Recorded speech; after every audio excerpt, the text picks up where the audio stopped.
everyone.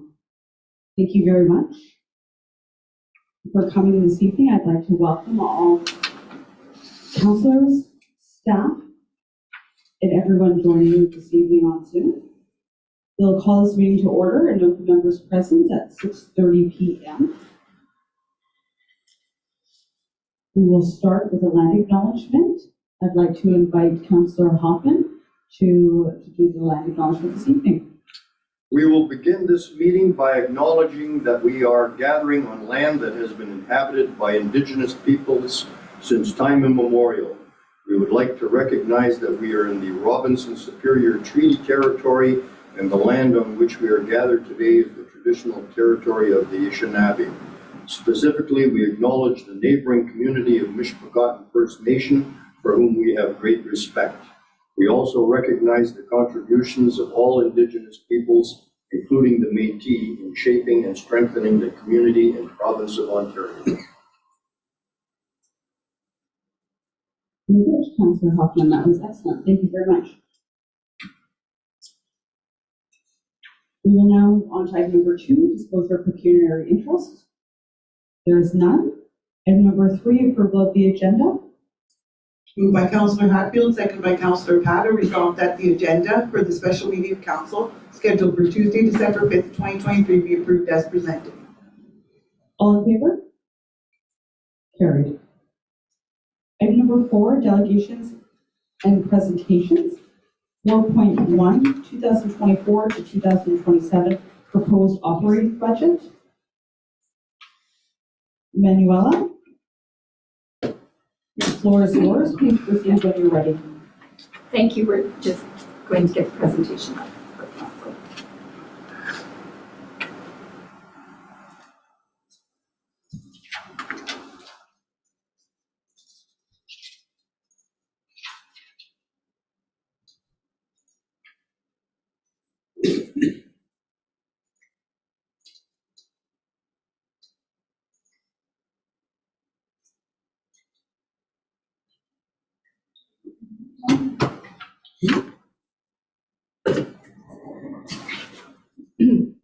Good evening, Mayor and Council.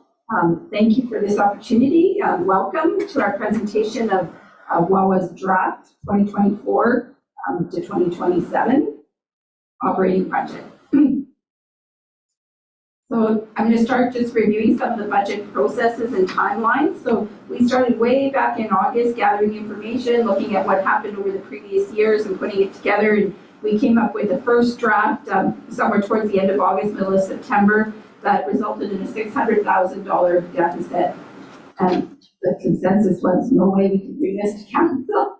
So we went back to the drawing board, sat down with directors, everybody looked over their items. There was some additions made, some adjustments made, expenses looked at, processes changed, and we came back with a budget that we are happy to present tonight.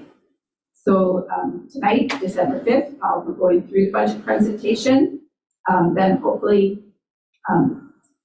over the next few weeks, council will have an opportunity to look at it, review it, come back with questions, have additional meetings if they choose to, if you choose to, or you can email me, come see me, however you'd like that process to take place to resolve any questions. And hopefully by mid-January, we can pass a budget. So some of the documents that we looked at when preparing these budgets and we took into consideration, like every year, were the WAWA asset management plan, our asset management plan, long-term financial plan that was created by Watson 2 years ago, the water and wastewater master plan, and some of the recommendations that came out of that, and of course the transformation review and the newly created strategic plan, the one that the council went through earlier this year. So some of the strategy behind this year's budget was we tried to minimize the levy and property tax increases, tried to keep them below the cost of living to ensure affordability. Revenues are dependent on residential taxes, so we recognize that. We tried to look for other opportunities to increase our expenses where we could and keep those tax impacts to a minimum. We focused on maintaining existing service levels and improving our infrastructure. So we didn't make any changes to the levels of service. We maximized the grants We looked at what we could do with user fees and how we would save for long-term needs. Preparing for long-term sustainability, that is the multi-year budgeting approach. So not only are we trying to look at a 4-year budget, we also have the 10-year plan, both in water and in operating, that we refer back to quite regularly. We try to link programs, services, and infrastructure to the strategic plan. So we use the newly created strategic plan, the 10-year financial plan, the asset management plan, and other studies. And then the last thing that we thought about, and we had talked about this last year, but it didn't come to fruition. So I wanted to include this in the slide and make it almost a recommendation to have a 2024 budget review strategy where we can sit down with council on a regular basis and review maybe not so much the 2024, but the 25 to 27 and beyond options, so that council has a better understanding of what it takes to create that budget, what types of things we look at, and how we determine those cost-effective solutions, determine efficient levels, and look at the organization overall. So some of the highlights from the 2024 budget. This budget is recommending in 2024 a 4% levy increase. This is not a tax rate increase, but a levy increase, which results in just under $200,000. It includes $6.2 million in capital projects and $728,000 in long-term capital. Inflation continues to increase operating costs in everything that we do. I think you probably realize this in your own homes as well. So dependency on continued airport revenues and the high investment interest also contributed to this budget. Future tax levy increases 25 through 27 are estimated at 4%. Part of the driving force of staying at that 4% was the Watson plan, and that will come up in the later slides. Operational expenses have been reduced below inflation. So this was something that I came across, and I wanted to share it with council because it was very interesting to me. So it's a comparison of CPI, the prime rate, the construction index, WAWA's assessment growth, and WAWA's budgeted levy. So the CPI, the consumer price index, is that basket of goods that people buy that changes from time to time. So our governments, on both the provincial Ontario government and our federal government, look at the CPI. So the CPI is things such as the eggs, bread, milk, gas that you use on a daily basis. So I've included that in this. The prime rate is the prime lending rate, which is set by Bank of Canada. The construction index is an interesting one, and it's the yellow one that has this big peak at the top of the chart. So we can see in 21-22, we heard all about how COVID affected construction. Well, it certainly did. It's way up there at over a 20% increase. That did negatively impact us as well because we had to still keep going with our capital projects. And I keep going back to the water filters because they really went up in price exponentially. And really along this projection, I can say, WAWA's assessment growth, which is a little green line. You can see in 2018, 19, and 2020, it had a little peak there where it jumped up. That was also, when you think back, the time that WAWA had that little construction boom with the local lines. We're all doing some kind of construction, and there was a lot of contractors coming in. There was some camps that got set up, and we got some assessment revenue or growth from that. But of course, as soon as those projects were done, the camps were done as well, and you can see that assessment drop back down in 2021. 2022, there was a slight increase, mostly because of some commercial projects that were happening, primarily with hotels being redone. And then in 2023, it's dropped down again. So the really interesting thing here, the two lowest points on all these indexes are WAWA. So while everything else was going up in cost, WAWA stayed well below. So that was just in a way a good news story, but it can't go on forever either. It's hard to sustain that. We're running out of room. So this one also was a good comparator. It compares 2021 to 2022, and I just took some of the communities around us to see how are we faring in comparison to them. So as far as levy increases, from 2021 to 2022, WAWA was the lowest. In the terms of assessment growth, in that same period when we had the camps come in, our assessment was the highest. And then you see, and that also that same time frame, the residential tax rate was the lowest, which really goes hand in hand with that commercial assessment going up. So that would make sense. You've seen this slide in prior years, so I think you're accustomed to it and we all understand it. So I wanted to show what the impact would be, the 2024 budget impact to both our taxes and the water and sewer rates. So a 4% levy increase results in a 3.5% tax increase, or approximately $7.89 per $100,000 of average single detached house assessment. Also water usage, so using 70 cubic meters of water and 61 cubic meters of sewer, that would result in an increase of $5.95. So the combined monthly increase, $13.84, or $166 per year. Some of the challenges we had in this budget, some are the same as other years. So maintaining that tax levy increase below COLA.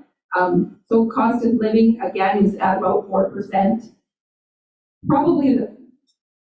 You should have probably mentioned this when I was going over the other indexes, but one of the indexes that we need to consider, and it's not one that's generally published, but it's one that's fair and true, is a municipal price index. So a municipal price index is very different from your consumer price index, because a municipal consumer, the municipality as a consumer, is not buying milk and eggs and bread. We're buying gasoline and construction materials and insurance at a high rate. So our price index is much higher than the standard price index. So that also creates a bigger challenge for us. Inflation affecting wages, equipment, contractors, everything. Benefits, 12.55% just in our benefits. We started off at a 30% proposal, we were able to bring it down to 12.55. So we have worked hard to try to lower some of these costs, and wages at about 5.26%. ANSAB, the Algoma District Services Board, we still don't know what's going to happen there in terms of the hydro grant money. The 2024 has union negotiations, so that's also an uncertainty in this budget. Annual operating costs are increasing faster than annual revenues. In fact, some of our revenues, as we well know, because I tell this story every year, are going down. So things like the OMPF funding is coming down every year, and it did again this year. Very little assessment growth. We've had this conversation too. Taxes come from assessment. If we're not growing new assessment, we're not growing new taxes.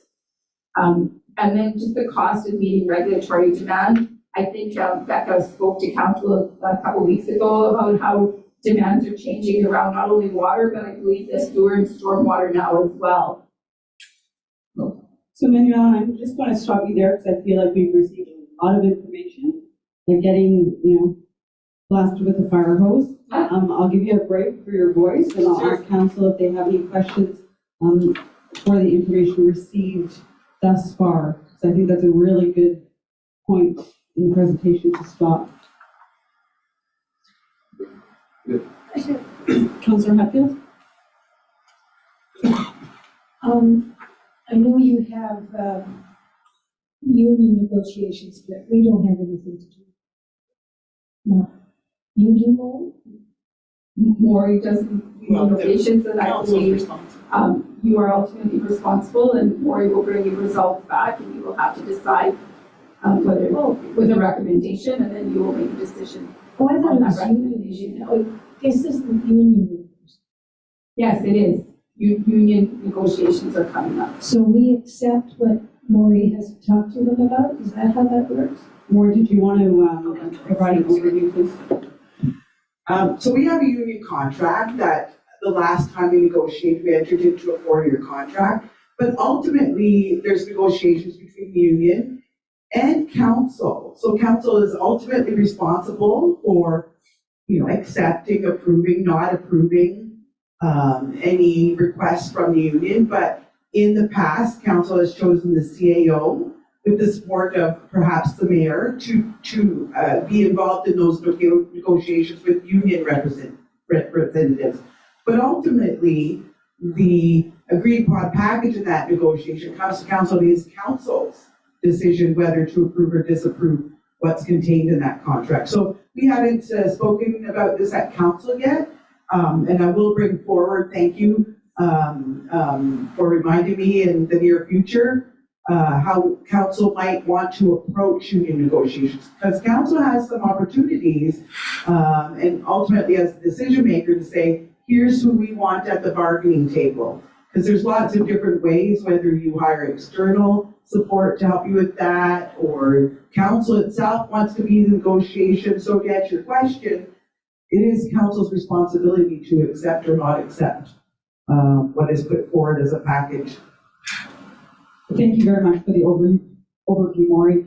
And that was the reason why I had asked for the union negotiations to be added into our strategic plan, because it is our responsibility. Okay, I didn't fully understand this. I know you have, but I thought, what do we have to do? We never go negotiate. We tell somebody to go, like we choose who goes up. Okay, didn't remember that. Thank you. So I did have a few questions, comments up to that point, Manuela. The 2024 budget challenges are, in your opinion, are very serious, and is something that we should keep in mind on a day-to-day recurring decision basis. ADSAB budget not known, I believe that we should continue with the mindset that although I'm working very hard as the ADSAB representative, we should continue under the mindset that the ADSAB is going to remain status quo. So we budgeted for the worst case scenario. Perfect. But what I see here is, all of our decisions should be very, very prudent, very fiscally prudent. If that's, can you confirm that? I agree, yes, they are. So I don't get into principles of accounting when I present this budget, but one of the principles is conservatism, and when we make our estimates, we should be conservative and realistic in our estimates, and I definitely am. We definitely do that. Perfect. I did have a question about how you arrived at the municipal comparators on page 8. Those particular communities were a little bit surprised. I don't believe that we compared ourselves to those communities in the past, or maybe we have. I've noted that many of the comparators had additional infrastructure over and above what Walla had, including recycling, high-speed internet. Most of them had larger populations, and I was just curious as to. Some of them we had compared ourselves to in the past, and it was not every municipality close to our size is a municipality that you can get information on. So the information that I have came from their FIRs, from their financial information returns. Okay.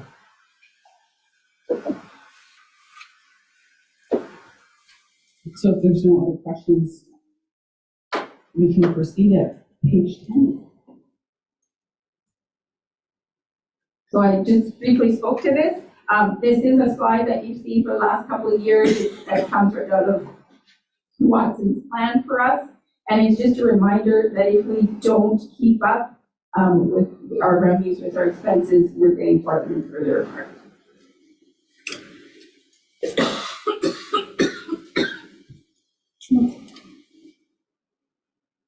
So this slide again is to show council, as in every year, that we do have a balanced budget, which is a legislative requirement for us. So our revenues do equal our expenses. And there's just a brief note there on comparing 2023 to 2024. So our total budget in 2023 was $14,026,000. We've increased the budget by 1.95%, or $273,493 in order to meet all our needs this year.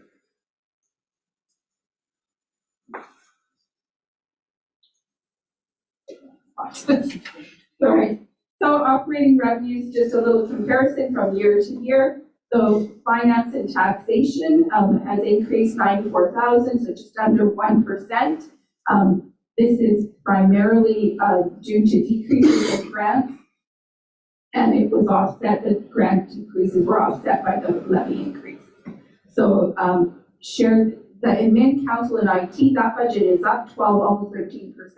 The reason that is in the past years, we have shown IT as a department in of itself, which at one time it was a little bit larger, and now it's just down to one person. And it just made more sense to bring it in with especially the admin portion in council, because it's a supportive role in all of these areas, and it doesn't make sense anymore to have it as a department in of itself. So that 13% increase is the result of that merger.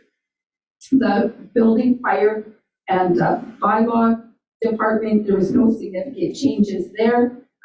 It's just $511 from one year to the next, so very, very insignificant. A good job just maintaining things status quo.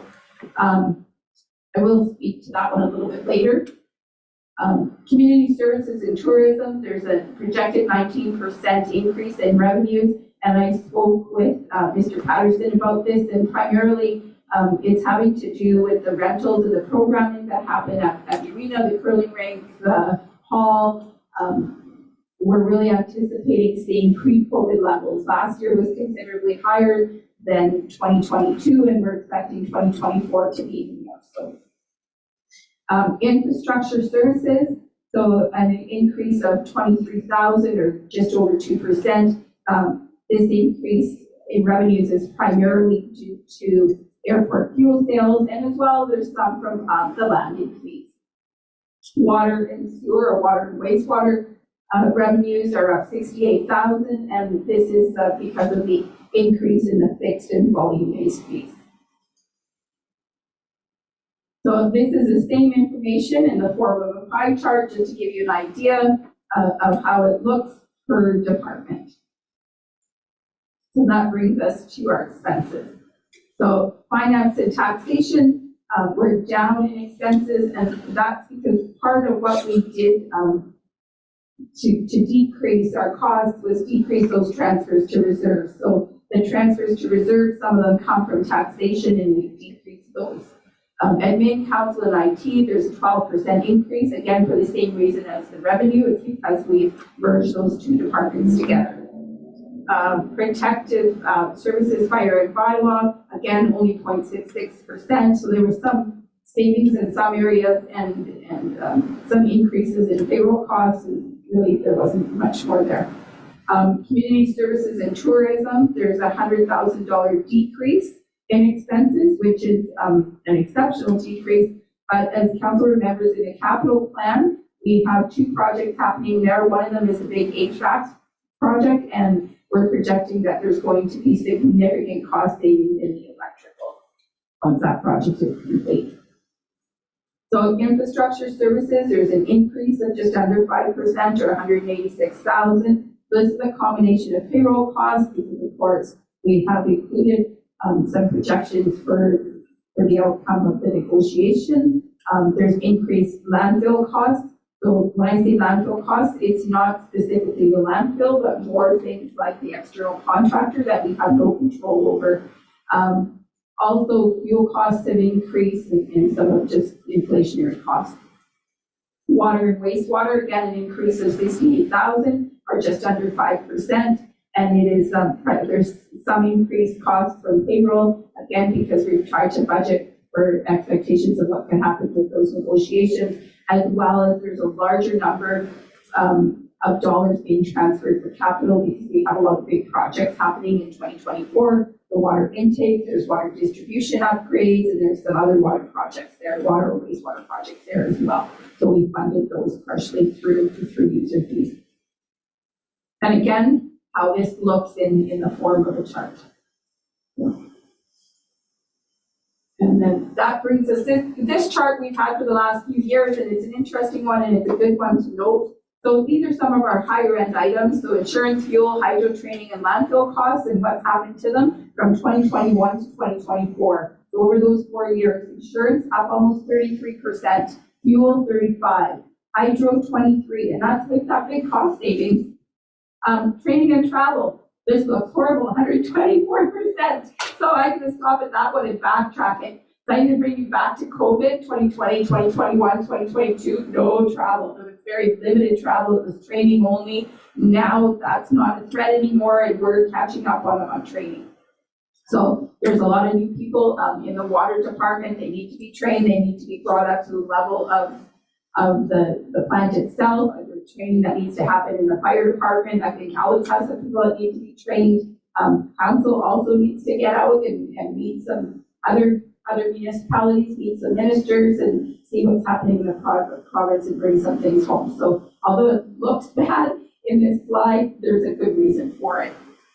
Landfill, this is primarily the contract, the change in contract. So it is the contract. So you can see it's almost 46%. So those are part of our budget challenges as well, because these are all costs that really we don't have a lot of control over. Manuela, I believe that I know the answer to this, but I think that it's a fair question to ask. Understanding you don't have a crystal ball, do you anticipate costs to decrease anytime in the near future? No. If anything, I would anticipate that they go up. I shouldn't say that because you're right, I don't have a crystal ball. It is council's decision what they want to do and how. So looking at levels of service, if you want to change the levels of service for any of the activities that we provide, that could change the costs, absolutely. So I think it's a bigger exercise than one question. So there's my follow-up question. As council, do you believe that we should start thinking about it and strategizing? Costs will continually go up. At one point, do you believe that council should start to think about prioritizing ways to either, find efficiencies or ways to reduce costs? Because in our Watson 10-year plan, in this budget that we're seeing today, we are seeing continually increases, so 4% levy increases over the next 3 years, from now to the end of our term.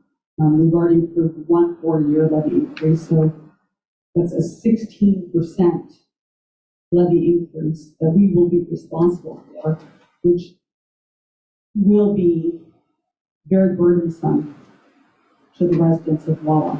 So a couple things to keep in mind.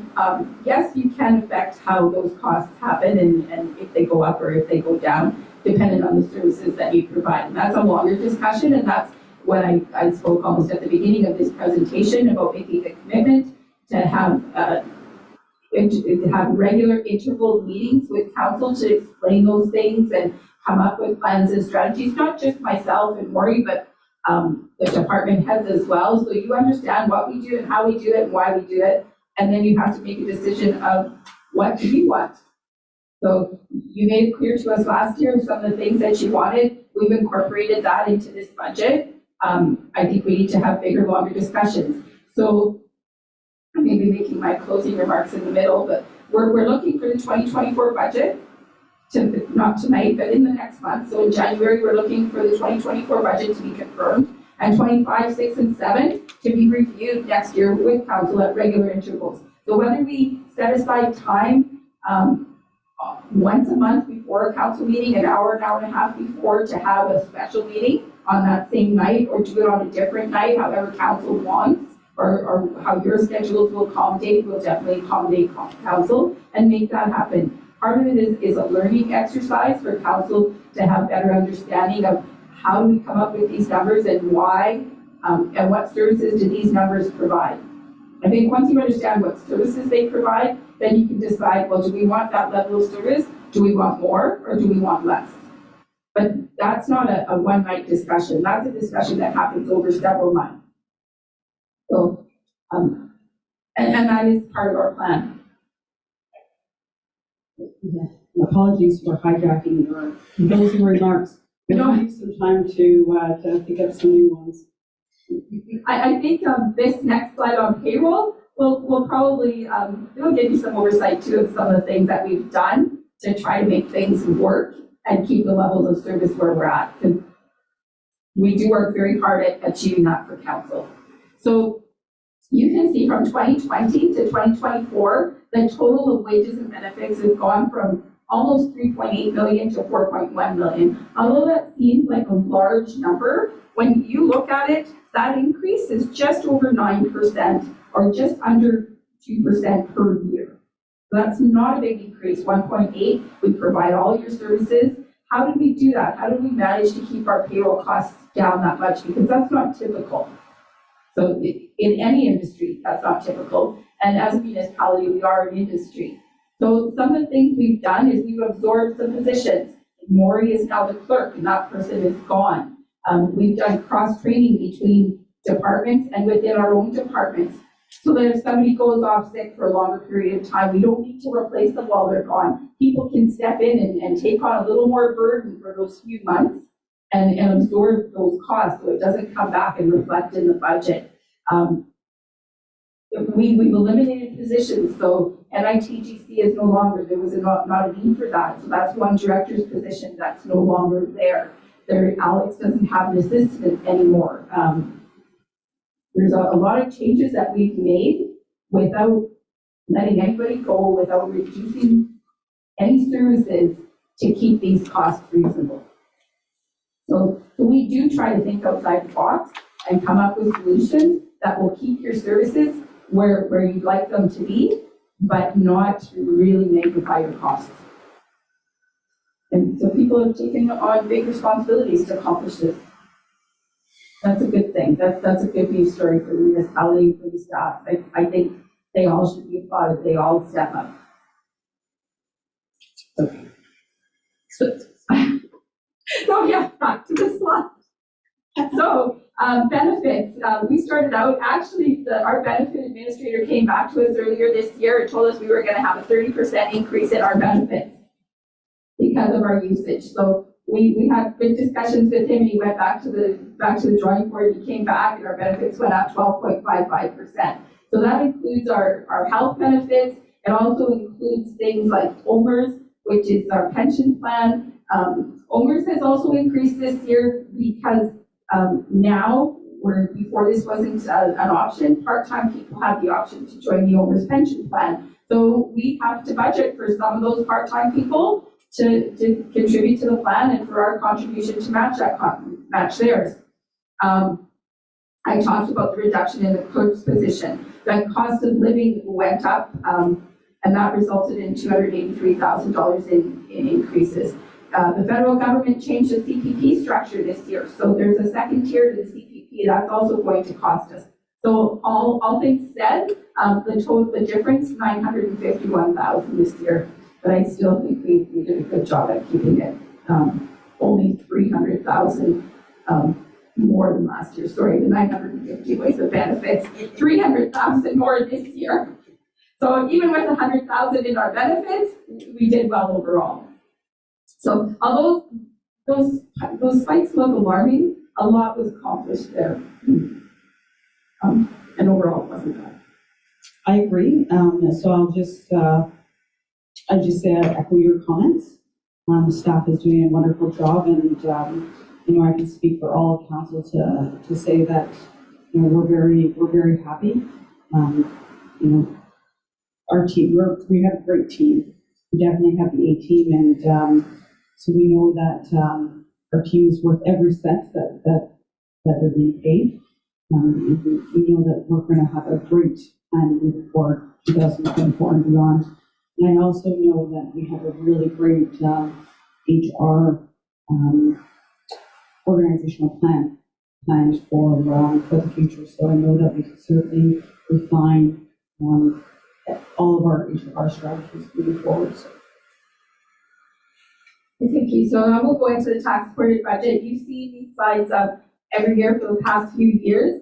They're just a summary. They're not a line by line itemized slide. That would be horrendous to do in one evening. So it's a summary of each department, just listing their key priorities, and council has the detail to go along with all of these summaries. A little later than I would have liked, but you have it. So the first one is finance.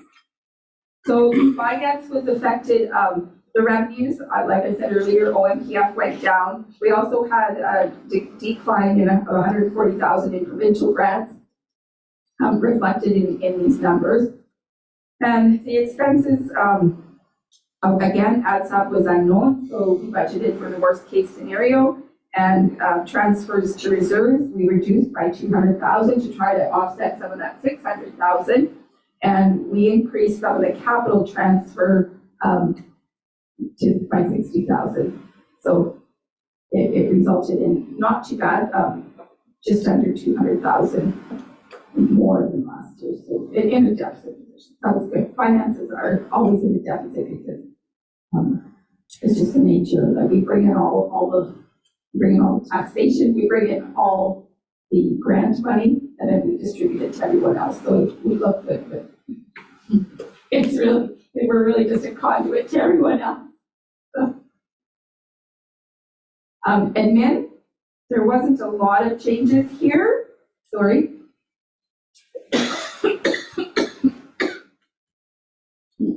The biggest addition here was the IT department. So it affected both of the revenues coming in and the expenses going out. And there's also some money set aside more so than the previous year for economic development. So that's some of the variances in this budget from last year, or the highlights. And the fire department, again, I've said this a couple times already, not some significant changes. There is a caution here though. So although the budget looks great, we've not received yet the fire service delivery review, and I'm sure there's going to be some recommendations coming there. So I'm just going to caution council that there may be a point that we come back and say, look, we didn't know what to expect from this review, so we're going to come back and look for some money to do something possibly. So that's just a cautionary note.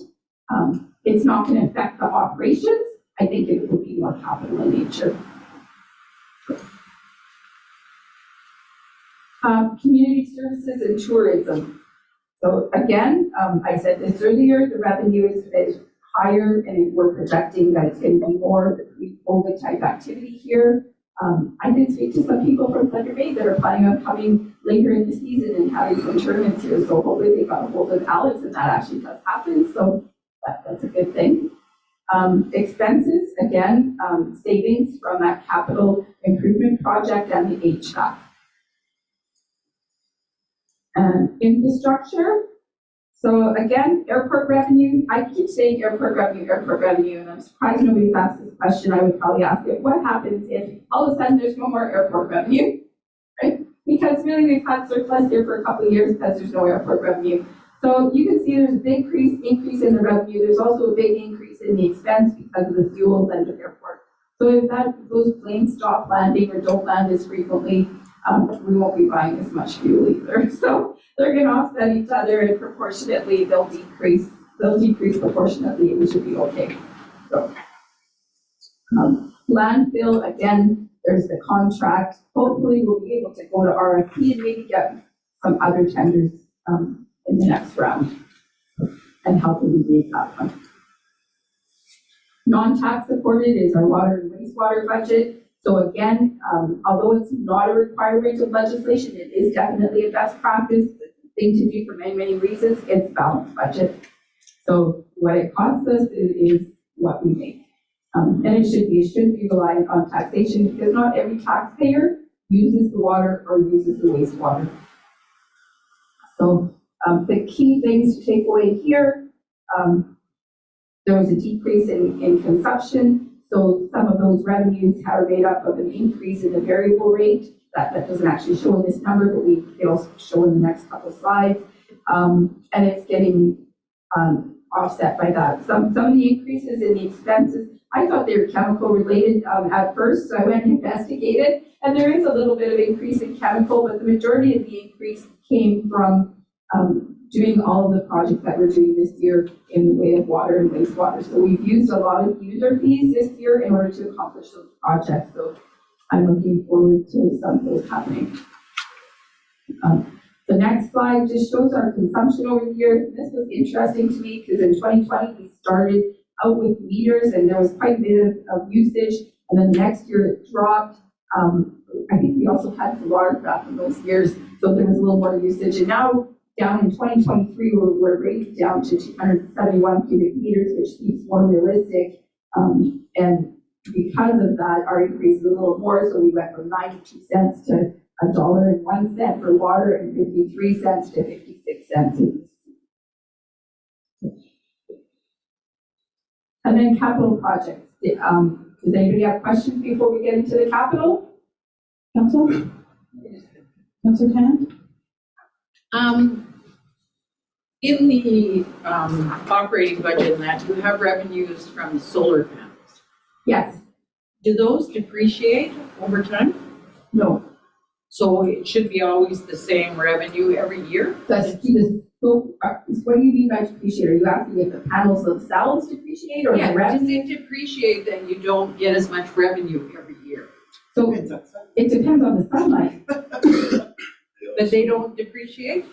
Their capacity does reduce from, for the solar panels that we purchased, when we did that project, we knew over about 15 years, the capacity of the panels would go from about 100% to about 80%. So we do see a small decline. We were really lucky when we did that project originally, we walked ourselves in at a way too good rate. And so we've gotten a really good deal out of those. But you're absolutely right, Councillor, they won't last forever and they do generate slightly less power every year. It's not a large amount of revenue that we would like. No, I know that. Anything more? Anything more, Council? No, please proceed. Okay, so capitals, we did this presentation quite a while back. But as part of coming down to that, bringing that $600,000 down, I did make some changes here. So I moved some things around, and this is the new capital plan. I don't remember all of the changes right off the top of my head, but we did some things like move the town hall study, we moved the fire hall out by a year, we reduced some of the taxation and took more from reserves. So if you compare your original to this one, you'll definitely see those changes. Or I can email council with the changes if that's their preference. So, because I will know that I just didn't want to list each one here. Some of the things we did was where there was loans, like the Alex's building this year was originally a loan from reserves, it's now just a straight transfer from reserves. It would have cost too much money each year to pay back that loan than just doing the straight transfer from reserve and then accumulating that money elsewhere. We've been accumulating it for a while, so we decided to use it. There is still some money being lent, but in 26 and 27 rather than in 24 and 5. All the capital projects are the same. Sorry, we've not eliminated any of the capital projects, just the Wakefield finding them. And some of them has changed. I think a memo would be greatly appreciated outlining, you know, what the new changes are. Perfect, I will do that. Does anybody have any questions? I have a question. Councilor Hutton? Somebody has to help me. Are there two blue tractors? One is small, one's big? I think we only have one blue tractor.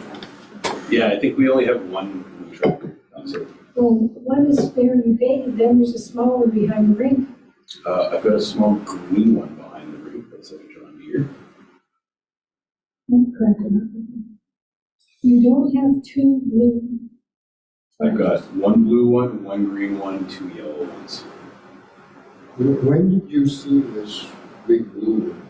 The other day it was at the park, it was in the park. It could have been Smith's. I got a new lot. Yeah, Smets is a really big, it's way bigger than ours. Oh, Yeah, he's got a new what have you one got, as well. Smith's?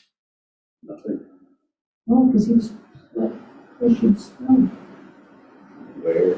in the parking lot. Oh, Okay. So I'll just, Councilor Hatfield, I'll just ask you to maybe have this conversation offline. Yeah, okay, I'm glad that, so we only have one. And it's not blue. We have one blue one, one green one. Okay. Danielle, please proceed. Okay, so long-term planning, I also made some changes here. So I brought down the operating, which is the money from taxation that gets set aside for long-term planning over the years, by 230,000. I got it down by 230,000 to 412,500. So that was that as well. I will keep that in the memo as well. Thank you, Linda. And then reserves, this is just a recap of our reserves. So where we started at the beginning of 2024 was almost 12 million or just over 12 million. We've added some money to the reserves. We've used some money at the end of the year. We expect to have 10.9 million. In 2025, that number is going to fall almost the same at 10.8. Then in 2026, we're planning on using hardly a lot more, and it's going to come down to 9.8. So I think the thing to point out here is what we're trying to do. So the general reserves are the reserves that aren't restricted. There are things like our general working reserve, our the rate stabilization reserve, the general capital for water and sewer, and our admin reserves. You're not restricted for any specific use by a bylaw or by any provincial or federal legislation. So I'm trying to stay away from using those and trying to use the restricted reserves more. Why? One, some of those restricted reserves have a time limit on them. So if we don't use them within a specific time, we lose them.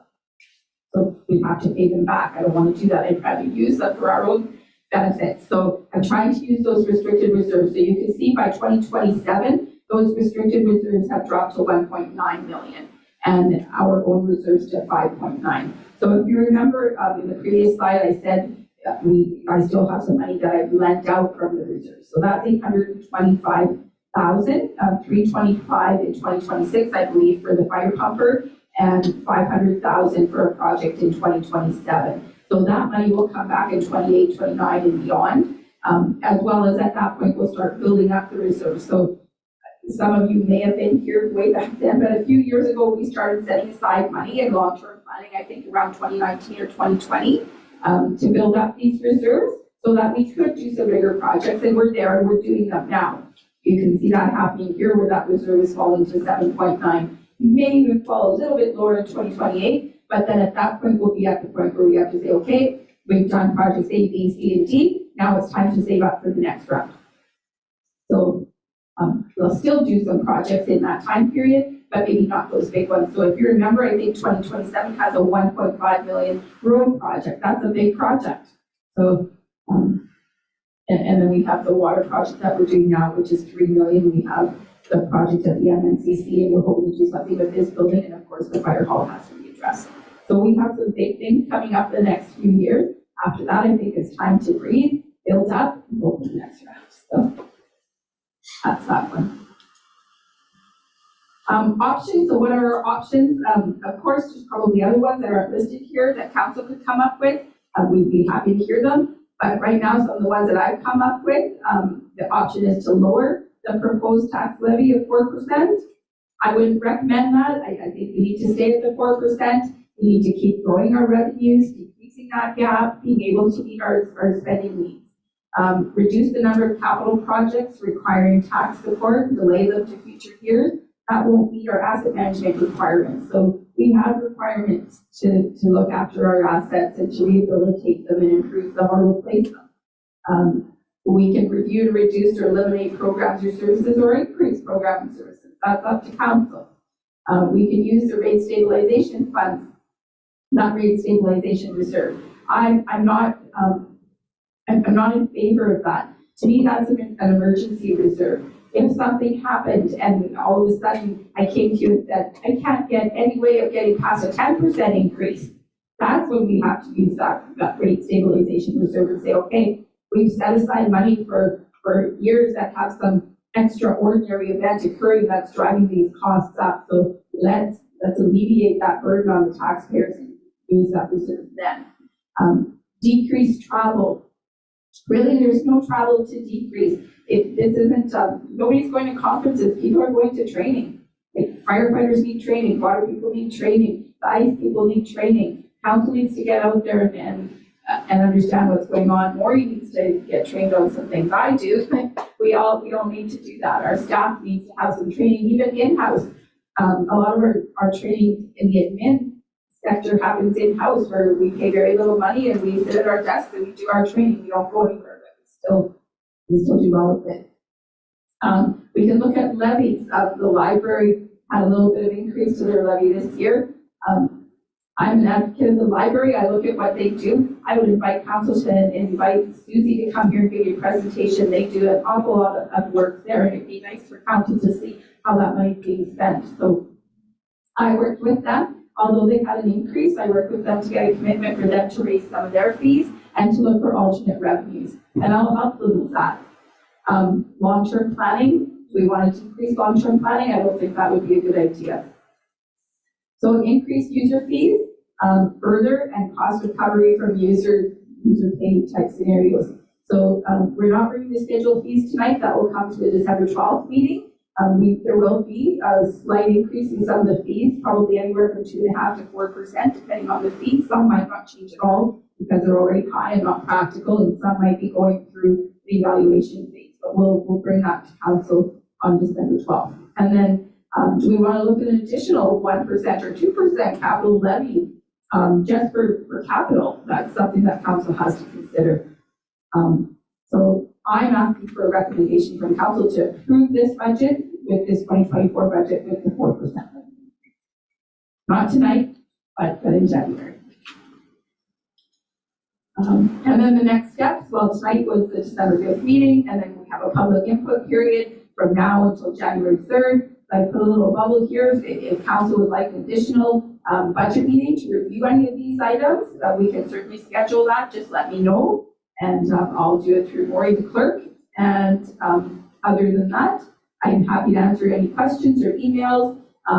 People want to get a copy of the budget, they can email me. It'll be available on the website if anybody asks you. I'm going to try to reach out to some of the communities. So I have a really good rapport with the ladies at the Senior Goose Club. I like them. I like supporting them, helping them out. I think it's good they get involved in the community. I'm going to go see them and talk to them about the budget, maybe show them not this whole presentation, but a little bit. And see them and reach that community that way. And maybe Maury mentioned some really new innovative ideas to me today. She thought about a podcast. Maybe I might be a little shy for that, but we can think about it. And we'll get the budget out there to people. So unless there's any more questions, that's it for me. Perfect. Thank you very much, Manuela. Before I open the floor to questions from council, I just wanted to say that was a fabulous presentation. So as I understand it, you're not asking for any decisions from council tonight. Public input and comment will be open from now until January 3rd. If council does want to have additional meetings, we can do that in early January. Anytime between January 3rd and January 16th. Sorry, from now to January 3rd or after. I mean, we don't have to pass the budget in January. Council can say, you know what, we need more time. Let's do this late January, early February, even March. It's up to you. It's your budget. We're trying to bring it back earlier so that our staff can get to work and get things done. Okay. So, but really, ultimately, it's your budget. If you're not comfortable and you need time, you want us to go over, explain anything, have questions, want more information, this is your time to let me know that, and we'll definitely arrange for that to happen. Perfect. Okay. So between now and the beginning of January, or the first couple of weeks of January, but certainly understanding that there's the Christmas break. So we'll take that break into consideration. Is there any comments or questions from council? Any question? Councillor Hadley? Manuela, you know the taxes that, the med tax, Yes, whereabouts is that in your budget? I believe in 26 and 27, maybe late in 25. I think I started it in 25. The med tax? Yep. It'll be included in the revenues under tourism, I believe. Assuming, I just wanted to preface comment, assuming it goes through. So I was comfortable in doing that because if you remember, so number one, I'm not asking for council to accept a 24 to 27 budget. I'm asking council to accept 2024 and make a commitment to sit down with staff and review 25, 6, and 7. If this was a budget that was 24 to 27, we would sit down every year and review for economic conditions and other conditions that have changed. And that passing or not passing would definitely be one of those conditions. Or did you have something to add? Yes, if I may, thank you, Mayor. Just on the MAT tax, the municipal accommodation tax, staff estimates that we need to give council and the community time. It's going to take us the majority of 2024 to review how we want to bring forward to council ultimately a program, how we spend any money raised, all the, how we're going to develop a tourism entity that's required under legislation that gets 50% of any revenues raised. So all the answers to those questions are going to take more public consultation. So through Alex and his team, we're planning more public consultation sessions to happen in January and February. But with that is also requirement, as Bob Lehman, the planner, presented to council a couple of meetings ago, for the MAT tax to apply equally to all our accommodation operators that are providing short-term accommodations. Council has to move forward with some amendments, proposed amendments to its planning documents to make bed and breakfast, short-term accommodations legal, because right now they're not legal according to council planning documents. So that's just a snippet of what's to come. And given that we think the community needs time, we need education, we need proper planning and training to make this work for our community, that's going to take all of 2024. So in terms of the budget, to be conservative and proper accounting planning principles, no money from the MAT as a revenue is anticipated in the 24 budget. And what Manuel is saying, we will include it in 25, 26, and 27 moving forward, subject to council approving. So I just wanted to clarify, 24 budget, no revenues from the MAT are anticipated. Thank you very much. Thank you very much. That was a great explanation. Councillor Hatfield, did you have any additional follow-up questions? Excellent. Councillor Cannon? I just have a comment. I look forward to starting those meetings next year to go over the budget, especially with any increases that come that you're not budgeting for right now. Like, anything can happen. And I think it's a great idea to get together once a year or even more than that to go over the next year's budget before it comes up to this point. Well, I was definitely thinking of more than once a year. That's good. Councillor Me too. Councillor Hoffman, I see your blue light is on. This one's for Becca. Nothing bad. I'm just, because when we talk about the budget options, and I don't know if you guys have thought about this, or maybe it won't work, but with our heavy equipment, instead of purchasing, would we be better off leasing? It's a fine balance, especially when it comes to owning versus leasing. Because when you look at operations, for example, you're still paying for a lot of those same things. Like, you're still paying for the maintenance, you're still paying for your oils, your filters, your gases, your diesel. And so there is a fine line there.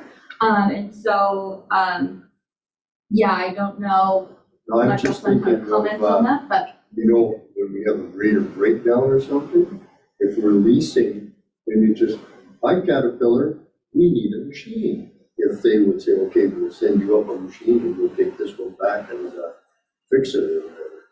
yeah, so we leased a grader, when ours was down for quite a while, and I think per month it ended up being close to $55,000. So it's really not economical all the time to rent large equipment. Sometimes it is a lot better to have that initial purchase, which can be shocking. The sticker price can be shocking, but when it comes to the ongoing maintenance and operations, like our grader runs almost 24/7 in the winter, and so it is sometimes better to have that purchase in-house.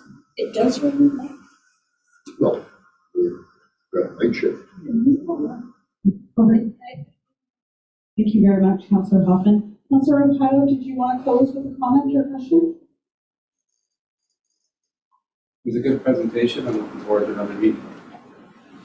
Thank you. Thank you.